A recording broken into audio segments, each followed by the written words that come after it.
بسم اللہ الرحمن الرحیم۔ اللہ تبارک تعالیٰ کے نام سے شروع جو بڑا مہربان اور نہایت رحم کرنے والا ہے۔ ناظرین محترم، وہ رات جس میں قرآن کو واپس آسمان کی طرف اٹھا لیا جائے، نہ لوگوں کے دلوں میں قرآن کی کوئی آیت بچے گی اور نہ قرآن نسخوں میں باقی رہ جائے گا۔ یہ رات کب آئے گی اور کون سے لوگوں کے دلوں سے قرآن پاک کو اٹھا لیا جائے گا؟ پیارے دوستوں، آج کی اس ویڈیو کے اندر ہم اسی کے متعلق معلومات آپ کے ساتھ شیئر کریں گے، لہٰذا آپ سے ہماری گزارش ہے کہ آپ ہماری اس ویڈیو کو اینڈ تک ملاحظہ فرمائیے۔ ناظرین محترم، قرآن مجید اللہ تبارک تعالیٰ کی وہ واحد کتاب ہے جس کی حفاظت کی ذمہ داری اللہ تبارک تعالیٰ نے لی ہے۔ اگر اللہ تبارک تعالیٰ نے قرآن کی حفاظت کا ذمہ نہ لیا ہوتا تو اس میں بھی تحریف اور تبدیلی کا وہی حال ہوتا جو سابقہ آسمانی کتب کا ہوا، کیونکہ سابقہ آسمانی کتابوں کی حفاظت کی ذمہ داری اللہ تبارک تعالیٰ نے انہی لوگوں کو سونپی تھی جن کی طرف اللہ تبارک تعالیٰ نے وہ کتابیں اتاری تھیں۔ قرآن کریم ایک عظیم کتاب ہے، اس کی تلاوت کرنے والا عظیم ہے اور اس کو یاد کرنے والا بھی عظیم ہے۔ قرآن کریم کی تلاوت کرنے والا شخص کتنا عظیم ہے، اس کا اندازہ آپ حضور اکرم صلی اللہ علیہ وآلہ وسلم کی اس حدیث مبارکہ سے لگا لیجئے۔ حضرت ابو ہریرہ رضی اللہ عنہ سے مروی ہے کہ حضور اکرم صلی اللہ علیہ وآلہ وسلم نے ارشاد فرمایا، حسد یعنی رسد تو بس دو آدمیوں ہی سے کرنا جائز ہے۔ پہلا وہ شخص کہ جسے اللہ تبارک تعالیٰ نے قرآن مجید سکھایا تو وہ دن رات کے اوقات میں اس کی تلاوت اور اس کے اندر غور و فکر کرتا ہے، اور اس کا پڑوسی اسے قرآن پڑھتے ہوئے سنتا ہے تو کہ اڑتا ہے کہ کاش مجھے بھی اس کی مثل قرآن ادا کیا جاتا تو میں بھی اسی طرح سے عمل کرتا جس طرح سے یہ کرتا ہے۔ دوسرا وہ شخص جسے اللہ تبارک تعالیٰ نے مال بخشا اور وہ اسے اللہ تبارک تعالیٰ کی راہ میں صرف کرتا ہے، چنانچہ دوسرا شخص اسے دیکھ کر کہتا ہے کہ کاش مجھے بھی اتنا مال ملتا جتنا اسے ملا تو میں بھی اسی طرح سے اسے اللہ تبارک تعالیٰ کی راہ کے اندر صرف کرتا جس طرح سے یہ صرف کر رہا ہے۔ ناظرین محترم، ایک رات آئے گی کہ جس رات یہ قرآن انسان کے دلوں سے اٹھا لیا جائے گا، لوگ پریشان ہوں گے اور جلدی جلدی آ کر قرآن کریم کو کھولیں گے، لیکن نسخے میں قرآن کے الفاظ نہیں ہوں گے۔ یہ رات کن لوگوں پر آئے گی؟ تو پیارے دوستو، حضور اکرم صلی اللہ علیہ وآلہ وسلم نے ارشاد فرمایا، اسلام اجنبی حالت میں شروع ہوا، عن قریب پھر سے اجنبی بن جائے گا، لہٰذا ایسے وقت میں اس پر قائم رہنے والے اجنبیوں کے لیے خوشخبری اور مبارکباد ہے۔ مفہوم یہ ہے کہ اسلام جب آیا تو اس کے ماننے والوں کی زندگی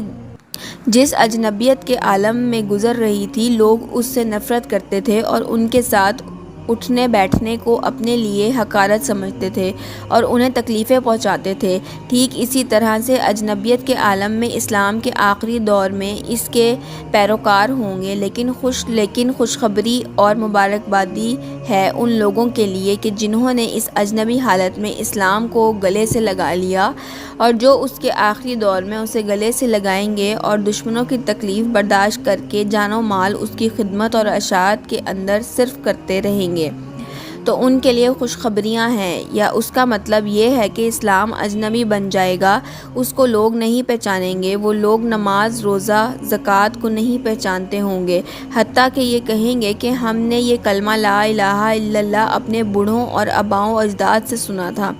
ناظرین محترم، قرآن کا اٹھایا جانا قرب قیامت کی نشانیوں میں سے ایک نشانی ہے۔ آقا کریم صلی اللہ علیہ وآلہ وسلم نے قیامت سے پہلے ایسا زمانہ آئے گا جس میں علم اٹھ جائے گا اور جہالت ہر طرف پھیل جائے گی۔ حضرت حذیفہ بن یمان رضی اللہ عنہ فرماتے ہیں کہ رسول اللہ صلی اللہ علیہ وآلہ وسلم نے ارشاد فرمایا، اسلام پرانا ہو کر مٹ جائے گا، یہاں تک کہ کسی کو بھی روزہ، نماز، قربانی اور صدقہ کا علم نہ رہے گا، اور اللہ تبارک تعالیٰ کی کتاب ایک ہی رات میں ایسے غائب ہوگی کہ زمین میں اس کی ایک آیت بھی باقی نہ رہے گی، اور انسانوں کے کچھ قبائل یا گروہ ایسے رہ جائیں گے کہ ان میں بوڑھے مرد اور بوڑھی عورتیں کہیں گی کہ ہم نے اپنے آباء و اجداد کو یہ کلمہ پڑھتے ہوئے سنا، لا الہ الا اللہ، اس لیے ہم بھی یہ کلمہ کہتے ہیں۔ حضرت حذیفہ کے شاگرد نے عرض کیا، کیا لا الہ الا اللہ انہیں فائدہ دے گا؟ جب انہیں نماز کا علم ہے اور نہ روزے کا، نہ قربانی کا اور نہ صدقے کا۔ اس پر حضرت حذیفہ رضی اللہ عنہ نے ان کی طرف سے منہ پھیر لیا اور انہوں نے دوسری اور تیسری مرتبہ بھی یہی عرض کیا تو حضرت حذیفہ رضی اللہ عنہ منہ پھیرتے رہے اور پھر ان کی جانب متوجہ ہوئے اور فرمایا، اے صلہ لا الہ الا اللہ انہیں دوزخ سے نجات دلائے گا، اور 3 بار یہی فرمایا۔ اسی طرح سے ایک اور روایت میں حضرت